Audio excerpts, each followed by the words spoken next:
Hey, I'm Mike, and welcome to Retro Boost. Today we're talking about a really cool accessory, one that I've been sitting on for a long time, and am now ready to talk about and share my thoughts on, and that's the MemCardPro for the GameCube, made by 8-Bit Mods. The smartest memory card yet made. The last memory card you'll ever need. You might need, like, at least two. Second to last memory card. You may need, if you got a PlayStation, there's ones for that. You might need the last four memory cards. Roll the intro.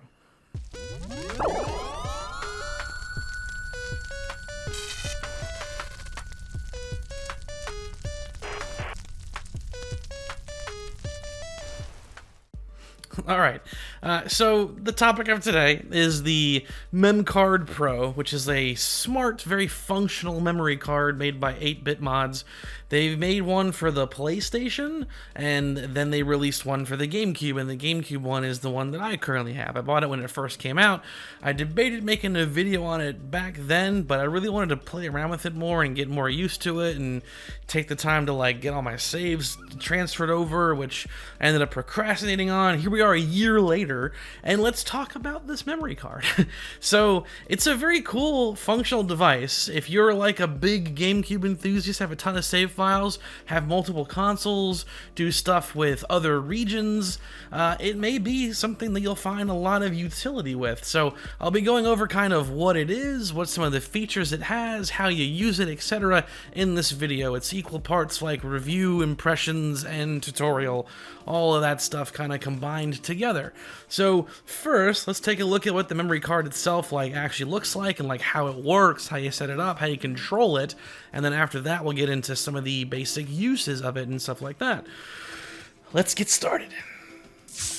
So what is the MemCardPro? Beyond the obvious, which is that this looks like a very, very fancy memory card. It is.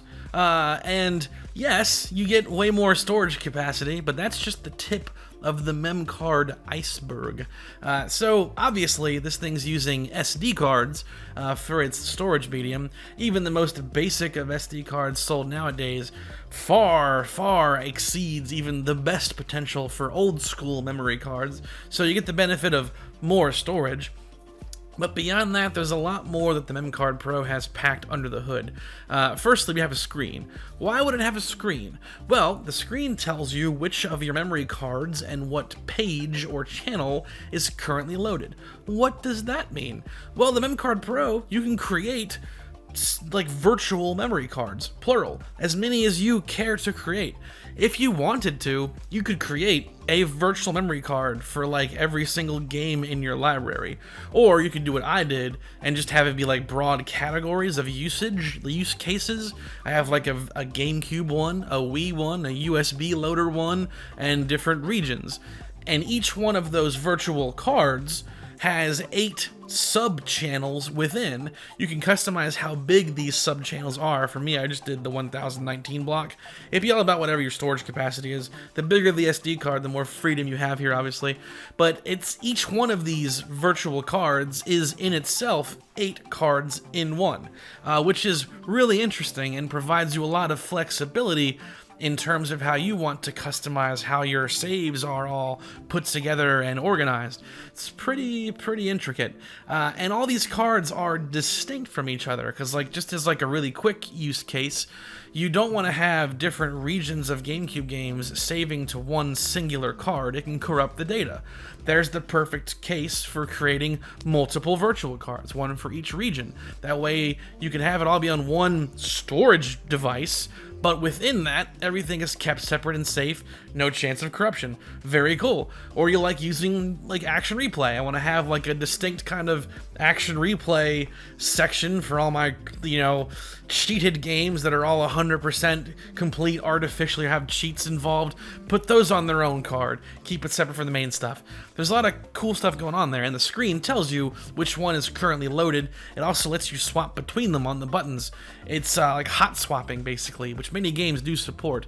You can do that physically or with the web interface. Because yes, this is a smart device in the sense that it's internet capable.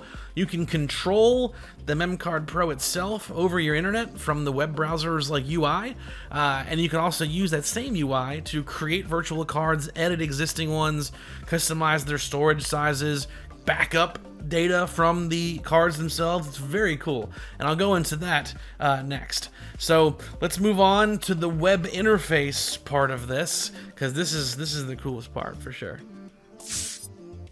Okay, so the web aspect of this. First and foremost, it's worth mentioning there is a setup process you gotta follow if you want to get the most out of this card and utilize all these features. So make sure that you follow the instructions when you first get the card. It seems complicated, but the process itself is pretty straightforward. There's basically like an online manual that you'll be brought to when you're following all the instructions that come in the packaging, and that manual will tell you what files and what to do to get a SD card prepped to be used as the engine for the MemCardPro. There's like a specific setup that you need to have on the root of the memory card, which the manual will go over and walk you through. I did not find the process complicated. It was pretty easy to follow step by step.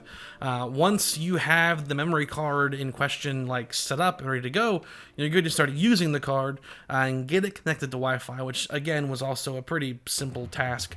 Once connected to Wi-Fi, you can get the firmware updated, do stuff like that, and then you're good to start using it for its intended purpose. So the web interface is used for a variety of things, principally the creation and management of the virtual cards. You can rename them, you can specify what their sizes are when you set them up. The sizes refer to the size of the 8 sub cards. I tended to go with 1019 for each one. That way everything I created had the same like space. So when you create a card, you're creating like a category, and then within that category there are 8 cards of that size that you can then swap between, the channels as they call them.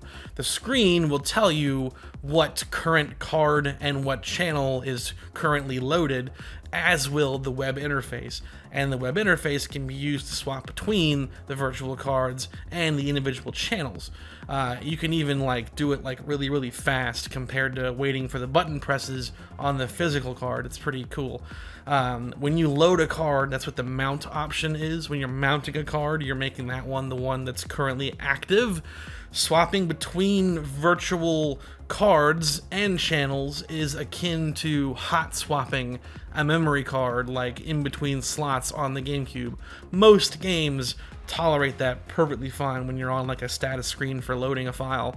Obviously you don't want to do it like while the game is saving, you're gonna mess things up, but on the title screens and stuff like that, the file select screens of most games, you're safe to swap between that kind of stuff, as I demonstrate with the footage here showing like Mario Sunshine being swapped between cards. So that's pretty cool. You can also download cards. And the idea there is you can make like backups of your individual cards.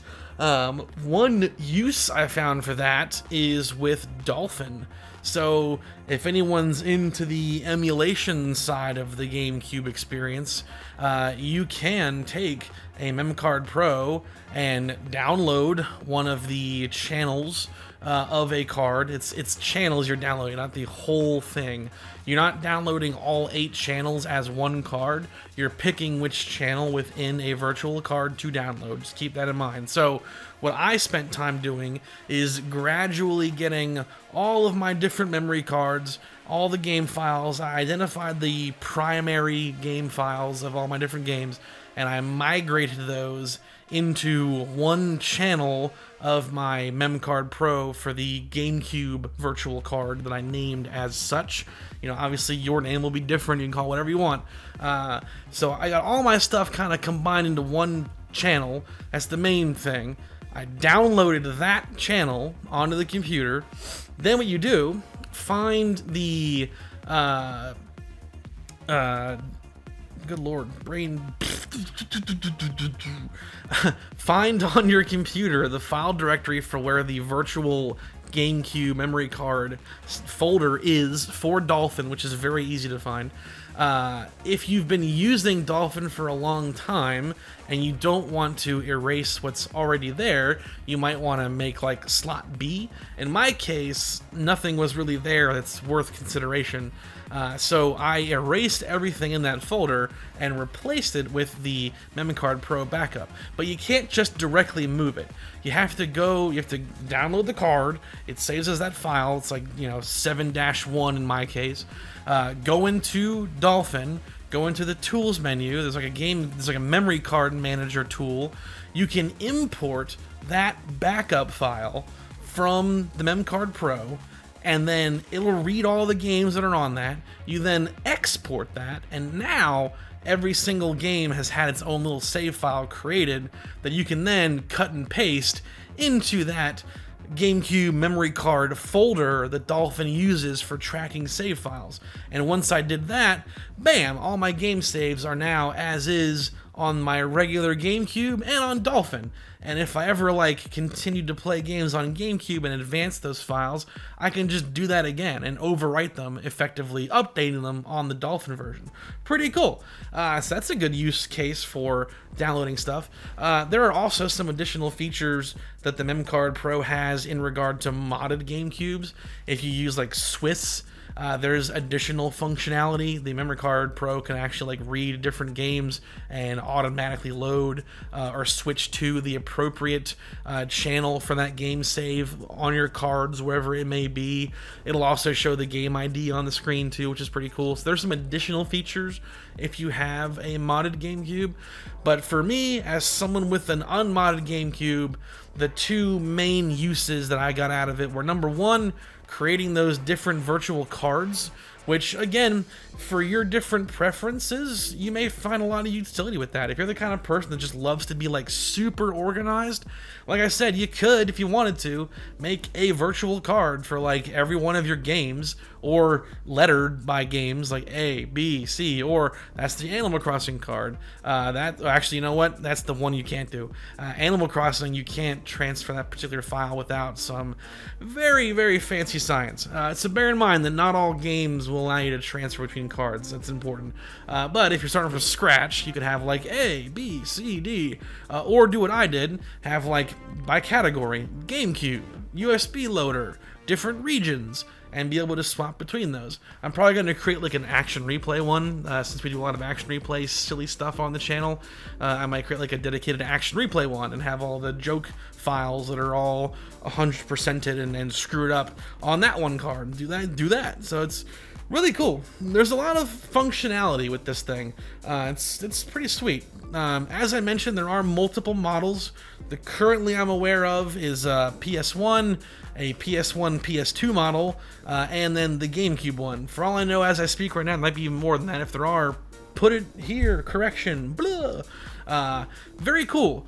I feel like if you have a GameCube and you love playing GameCube and you have a Wii, and you use a lot of USB loader stuff, or you just swap between, it might make sense to have two. I just swap between my GameCube and my Wii whenever I'm using it. I do mainly use the Wii's internal memory for GameCube saves, but I created that category and kind of want to play around with maybe doing it that way going forward. It's all interesting how you can use it. Just trying to find different ways to get the most out of the virtual memory card function. In a world where you have multiple, I think it would be really cool if they had a feature where if you had two GameCube MemCardPros, one for your GameCube, one for your Wii, or if you just had multiple GameCubes, I think it'd be really cool if they could use Wi-Fi to sync to each other, and they're like a hive mind. They'd all have the same save files. Oh look, that Star Fox Adventures file is updated now. Boop, boop, boop, boop, share between them all. That'd be really cool. Only makes sense if you have a large, super large collection. If you're the world's biggest GameCube enthusiast. But this is one thing I thought would be pretty cool. It's a good application for its Wi-Fi usage. So, all right. There's the MemCardPro in a nutshell. If you were interested in this thing, I hope this video has shown off what it can do. It's a very cool thing. I've had it for, like I said, about a year now, a little over a year. A year and a few months. and it's been like the one thing I've used for the GameCube. I got all my stuff kind of combined onto one card within it, and going forward I'll probably make one for an Action Replay, and then I got the Wii stuff. So I don't do a lot of channel swapping on it myself. It was just kind of cool to have everything combined, but I am getting more interested in potentially grabbing some stuff from other regions, in which case it would really come in handy, plus the aforementioned Action Replay idea, but also being able to download and sync up Dolphin to this thing was really cool, because hey, maybe every now and then I want to play on PC, just mess around. It'd be cool if I had all the save files like the same. So a lot of cool stuff with this card. It's got a lot of utility if you're into that kind of stuff. So again, hope this was helpful and informative, showed off kind of what it can do. It's a cool product. Thanks. Conclusion. Figure it out. Oh boy. Oh man. Thanks for joining me today. Hope you learned something. I'll see you on the next one.